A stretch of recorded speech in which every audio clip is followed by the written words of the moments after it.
Section 1. Now we shall begin. You should answer the questions as you listen, because you will not hear the recording a second time. Listen carefully and answer questions 1 to 5. Good morning, Travel-Link. How can I help you? Good morning. I live in Bayswater and I'd like to get to Harbour City tomorrow before 11 a.m. Well, to get to Bayswater... No, I live in Bayswater. My destination is Harbour City. Oh, sorry. Right, so that's Bayswater to Harbour City. Are you planning to travel by bus or train? I don't mind really. Whichever option is faster, I suppose. Well, if you catch a railway express, that'll get you there in under an hour. Let's see. Yes, if you can make the 9:30 a.m. express, I'd recommend you do that. Great. Which station does that leave from? Helendale is the nearest train station to you. Did you say Helensvale? No, Helendale. That's Helendale. What's the best way to get to the Helendale station then? Well, hang on a minute while I look into that. Now, it seems to me that you have two options. Option 1 would be to take the 7:06 bus from the Bayswater Shopping Centre to Central Street. When you get there, you transfer to another bus which will take you to the station. Or the second option, if you don't mind walking a couple of kilometres, is to go directly to Central Street and get straight on the bus going to the train station. OK, which bus is that? The 792 will take you to the station. I guess the walk will be good for me, so that might be the better option. What time do I catch the 792? There are two buses that should get you to the station on time, one just before 9 o'clock and one just after. But look, at that time of the morning it might be better to take the earlier one, just in case there's a traffic jam or something. The 8:55 is probably safer than the 9:05. Yeah, I don't want to miss the train, so I'll be sure to get on the 5 to 9 bus. Before you hear the rest of the conversation, you have some time to look at questions 6 to 10.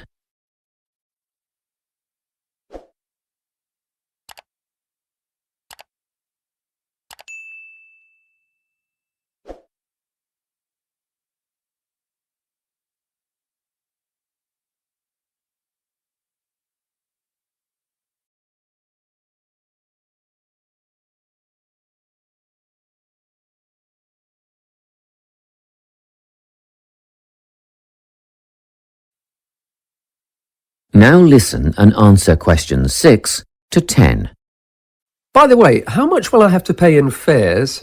Well, you can get a ticket on the bus for $1.80 cash, and you'll need $10 each way for the train.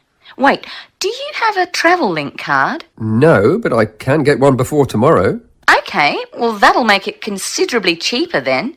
The bus will cost $1.50 each way, and the train will be... The train to Harbour City will still cost $10 because you'll be travelling during peak hours in the morning, so no savings there, I'm afraid. However, if you could come back at an off-peak time... What does that mean? Well, if you could start your return journey before 5 p.m. or later than 7:30 in the evening... Actually, I wasn't planning on coming back till at least 8 o'clock anyway. Oh, in that case, you can make quite a saving if you use your Travel-Link card. You did say you were planning to purchase one, didn't you? Yes, I'll pick one up later today. Good. That would mean your return train journey would only cost you $7.15 with your card. Thank you. Is there anything else I can help you with? Actually, there is. Do you know if I can use the Travel-Link card on ferries? If you're thinking of the Harbour City ferries that go back and forth between the North and South Bank, those are the commuter ferries, then yes. A one-way trip costs $4.50, but with your card you'd make a 20% saving and only pay $3.55. So $3.55 for the commuter ferry. What about the tour boats? You mean the tourist ferries that go upriver on sightseeing tours? No, they only take cash or credit card. They're not part of the Travel-Link company. Oh, I see. I don't suppose you know the cost of a tour? In actual fact, I do, because I took a friend on the trip upriver just last week. We decided on the afternoon tour, and that was $35 each, but I understand that you can do the whole day for $65. Thank you. You've been a great help. My pleasure. Enjoy your day out. That is the end of section 1. You now have half a minute to check your answers.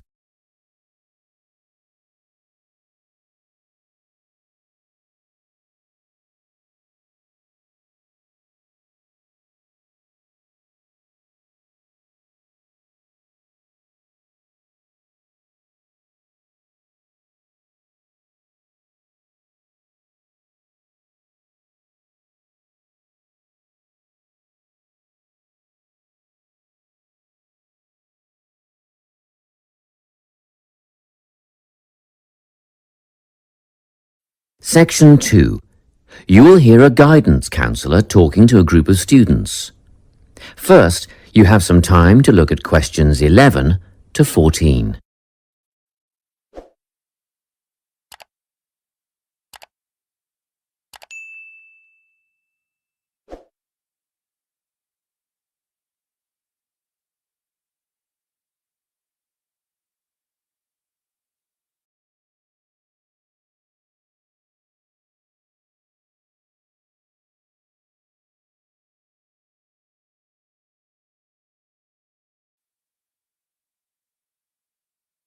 Listen carefully and answer questions 11 to 14.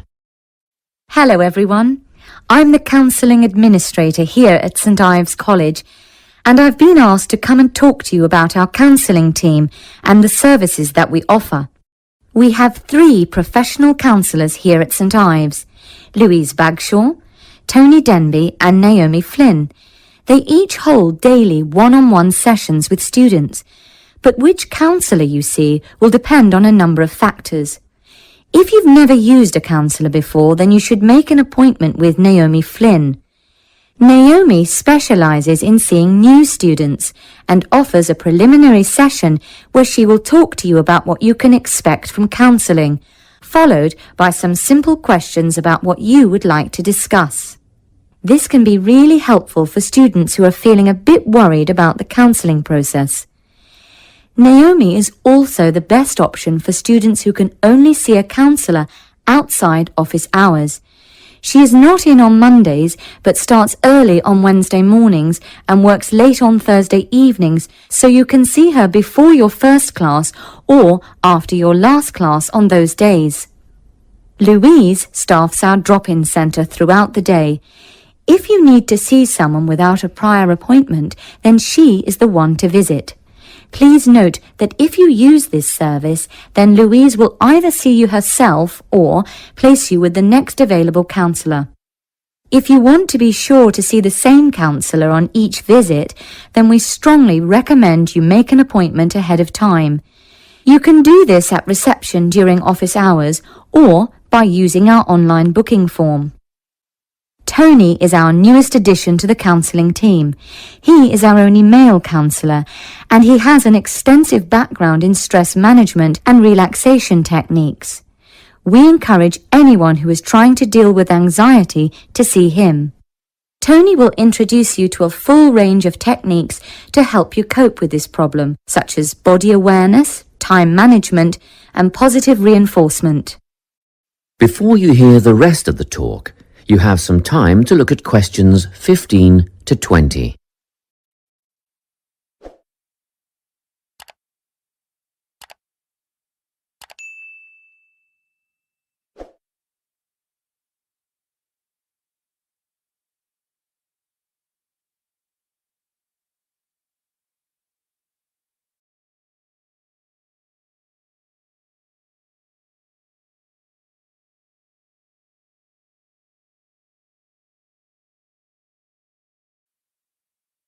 Now listen and answer questions 15 to 20.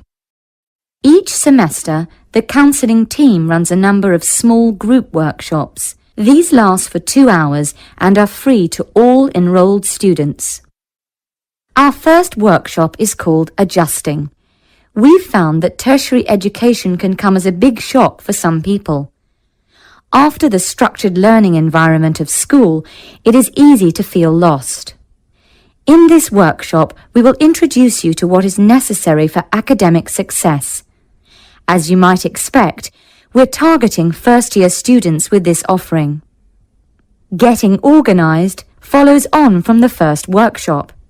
Here, we're going to help you break the habit of putting things off, get the most out of your time, and discover the right balance between academic and recreational activities. With getting organised, we're catering to a broader crowd, which includes all undergraduates and postgraduates. Next up is a workshop called Communicating. The way people interact here may be quite different to what you're used to, especially if you've come from abroad. We'll cover an area that many foreign students struggle with, how to talk with teachers and other staff. We'll cover all aspects of multicultural communication. International students tend to get a lot out of this class, so we particularly encourage you to come along. But I must say that sometimes students from a local background find it helpful too, so everyone is welcome.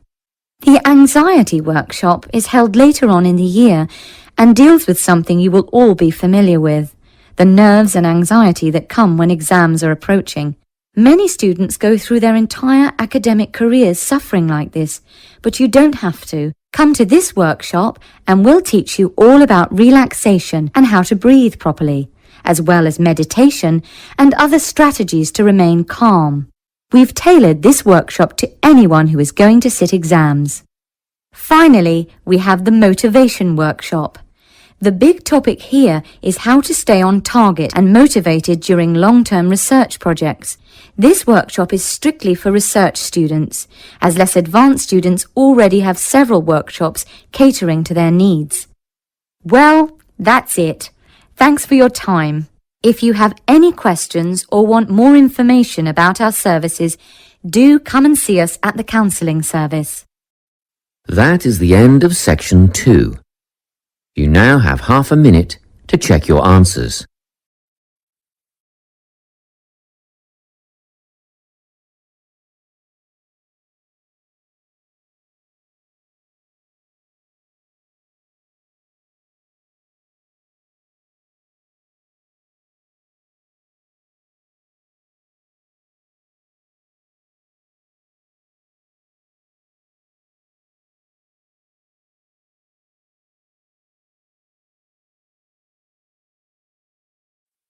Section 3. You will hear a conversation between a tutor and two students who are preparing for an English literature test. First, you have some time to look at questions 21 to 24.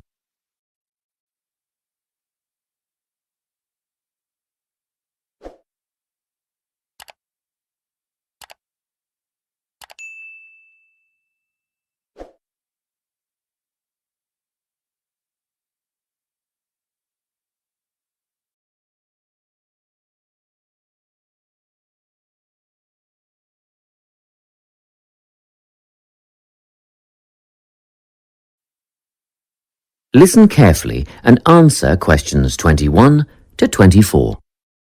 Hello, Lorna, Ian. Glad you could make it. You're the only two who put your names down for this literature tutorial, so let's get started, shall we?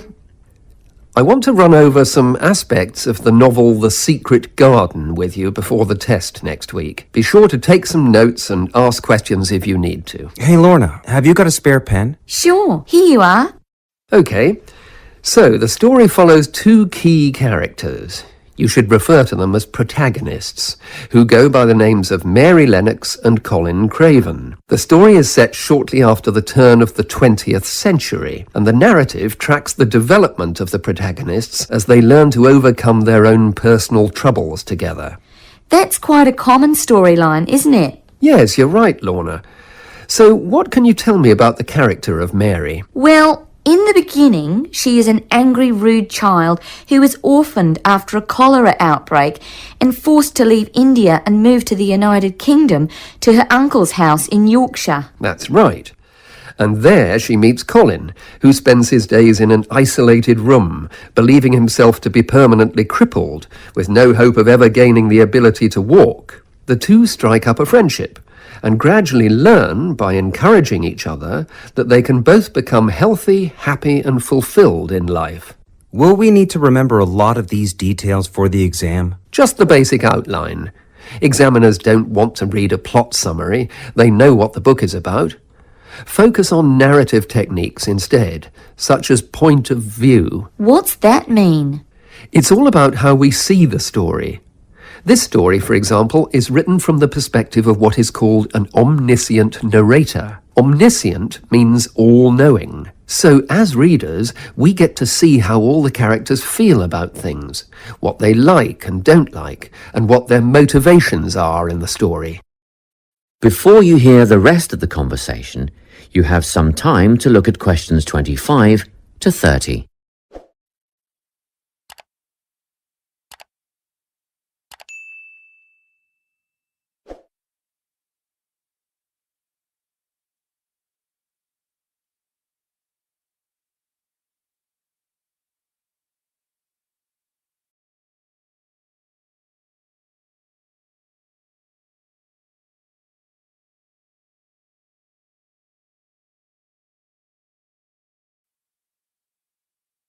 Now listen and answer questions 25 to 30.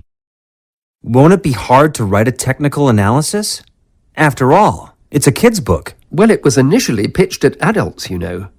But over the years it has become seen as a more youth-orientated work. And you're right in a sense. The simple vocabulary and absence of foreshadowing make the story very easy to follow and ideally suited for children. But that doesn't mean there isn't much to analyse. Look at the symbolism, for instance. Symbols are things, right? Material things like objects that stand for abstract ideas. Absolutely, yes. And the author uses many of them. There's the robin redbreast, for example, which symbolises the wise and gentle nature that Mary will soon adopt. Note that the robin is described as not at all like the birds in India. Roses are used as well, as a personal symbol for Mistress Craven. You'll see they're always mentioned alongside her name, and Mistress Craven's portrait can also be interpreted as a symbol of her spirit. Are symbols just another name for motifs? No, motifs are a bit different. They don't have as direct a connection with something the way that a symbol does. Motifs are simply recurring elements of the story that support the mood. Are there any in this novel? Yes, two very important ones. The Garden of Eden is a motif. It comes up a few times in connection with the garden of the story. And then you've got the role that secrets play in the story. In the beginning, everything is steeped in secrecy, and slowly the characters share their secrets, and in the process move from darkness to lightness, metaphorically, but also, in the case of Colin, quite literally. His room in the beginning has the curtains drawn, and he appears at the end in the brightness of the garden. Anything else we need to know about? Yes, nearly all novels explore universal concepts that everyone has experienced. Things like love, family, loneliness, friendship. These are called themes. The Secret Garden has a few themes that all centre on the idea of connections. The novel explores, for example, the way that health can determine and be determined by our outlook on life. As Colin's health improves, so too do his perceptions of his strength and possibility. The author also examines the link between our environment and our physical and emotional prosperity. The dark, cramped rooms of the manor house stifle the development of our protagonists. The garden and natural environments allow them to blossom, just as the flowers do. Finally, this book looks at connections between individuals, namely Mary and Colin. This necessity of human companionship is the novel's most significant theme, because none of their development as individuals would have occurred without their knowing each other. Well, that about sums it up, I think. That's a great help, thanks. Yes, thanks very much. That is the end of section 3. You now have half a minute to check your answers.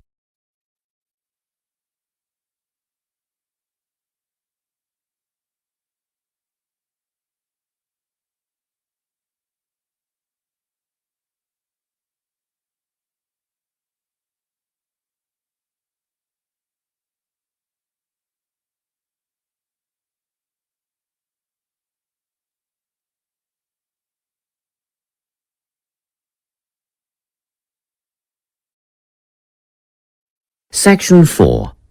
You will hear a talk on the topic of time perspectives. First, you have some time to look at questions 31 to 40.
Listen carefully and answer questions 31 to 40. Today, I'm going to be talking about time. Specifically, I'll be looking at how people think about time and how these time perspectives structure our lives. According to social psychologists, there are 6 ways of thinking about time, which are called personal time zones. The first 2 are based in the past. Past positive thinkers spend most of their time in a state of nostalgia, fondly remembering moments such as birthdays, marriages, and important achievements in their life. These are the kinds of people who keep family records, books, and photo albums. People living in the past negative time zone are also absorbed by earlier times, but they focus on all the bad things, regrets, failures, poor decisions.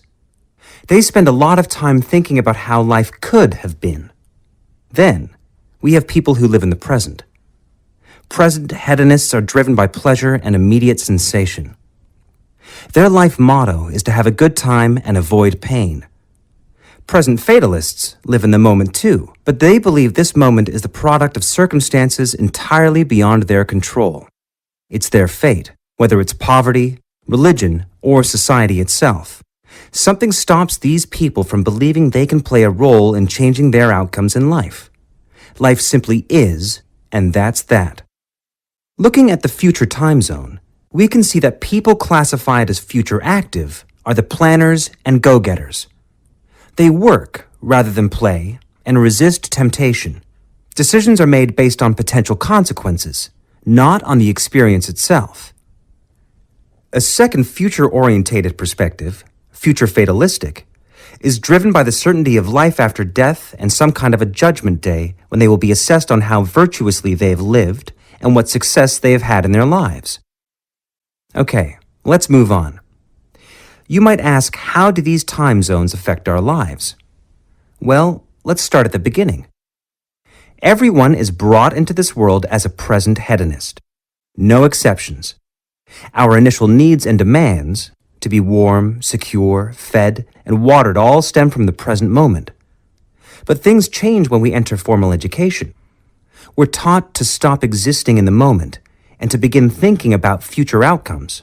But did you know that every 9 seconds, a child in the USA drops out of school? For boys, the rate is much higher than for girls. We could easily say, well, boys just aren't as bright as girls.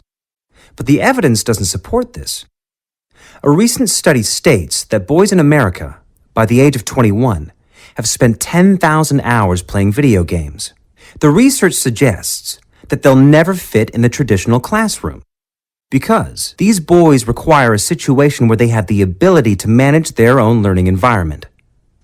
Now, let's look at the way we do prevention education. All prevention education is aimed at a future time zone. We say, don't smoke or you'll get cancer. Get good grades or you won't get a good job. But with present-orientated kids, that just doesn't work.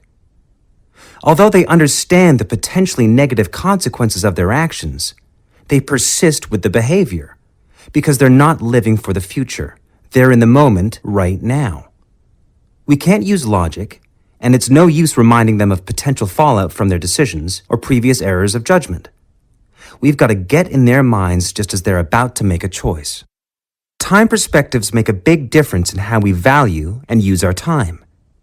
When Americans are asked how busy they are, the vast majority report being busier than ever before. They admit to sacrificing their relationships, personal time, and a good night's sleep for their success. 20 years ago, 60% of Americans had sit-down dinners with their families, and now only 20% do. But when they're asked what they would do with an 8-day week, they say, oh, that'd be great. They would spend that time laboring away to achieve more. They're constantly trying to get ahead, to get toward a future point of happiness. So, it's really important to be aware of how other people think about time. We tend to think, oh, that person's really irresponsible, or that guy's power hungry. But often, what we're looking at is not fundamental differences of personality, but really just different ways of thinking about time.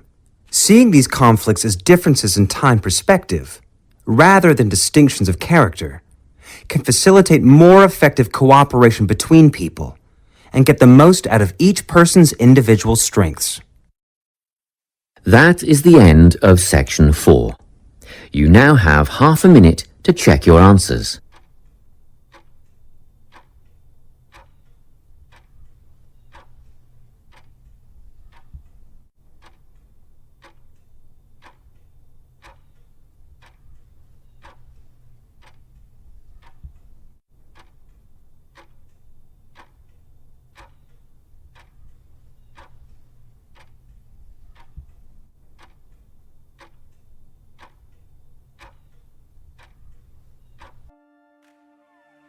That is the end of the listening test.